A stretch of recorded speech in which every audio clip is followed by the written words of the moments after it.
and the dreaded two-part problem, right? Practice a lot of these because these are a little bit tricky, right? There's always a part one. I'm going to identify part one, right? It always comes first, right? It coasts with a uniform acceleration from 92.5 to rest. Oh, slows down over a distance of 624 meters. So that's this guy, right? 624.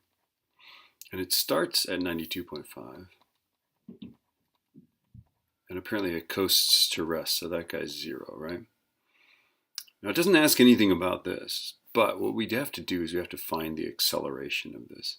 And then we'll answer this. There's a second question, right? This is the secondary one.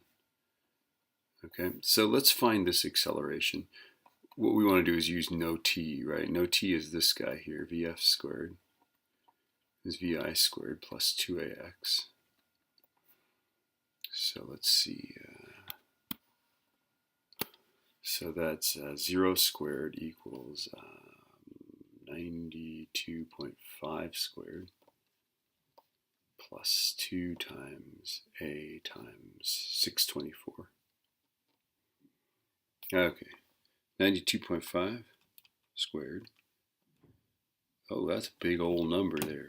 Okay, so 0 equals 8556.25 plus, and then I'm going to multiply 2 by 624 and get another big number.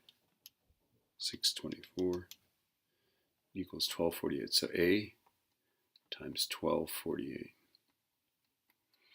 My, these numbers are big. Okay, I'm going to put this guy on that side and make it negative, right? So negative 8556.25 equals 1248A.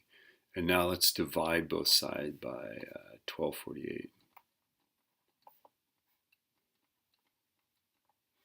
Okay, so negative 8556.25 divided by 1248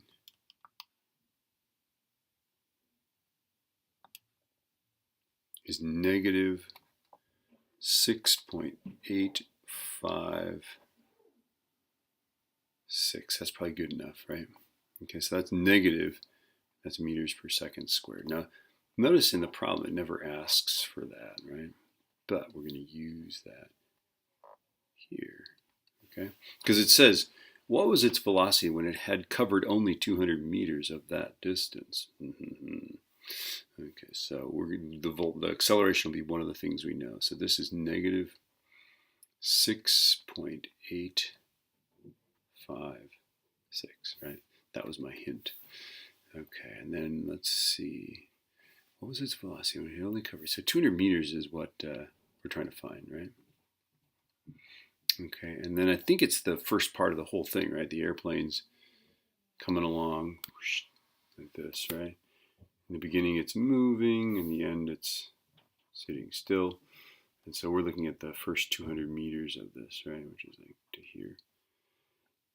It's still going to be moving at that point, right? Here it's going faster. You can see the lines are longer behind it, right? Here it's not going as fast. So I think for this first 200 meters, the initial velocity is this guy, right? That's our initial velocity. Right, and then we want to find the final velocity. We again want to use no t. We're going to use it again, only not for A. We're going to use it for VF. All right. Okay, here we go. So let's use no t again.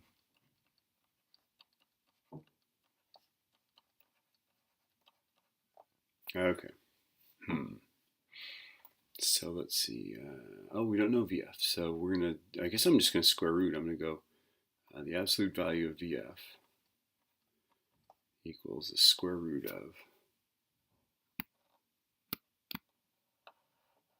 look how straight those lines are. Okay, 92.5 plus 2 times negative 6.856 times 200. I'm almost out of space. Help. Okay. Gotta write small. Okay, so here we go. So literally I'm just going to type this into my calculator. I'm going to square root, left parenthesis if I need to, 92.5 squared plus 2 times this, right? Okay, here we go. So square root, mine's an old calculator, so I even have to type that left parenthesis, right? 92.5 squared plus 2 times all of that, right? The negative 6.856, right? Times, I'm actually just using the answer because the thing's sitting there on my calculator, times 200. And then I have to put a right parenthesis. And when I hit enter, I get 70 is 76.2 meters per second. Yay.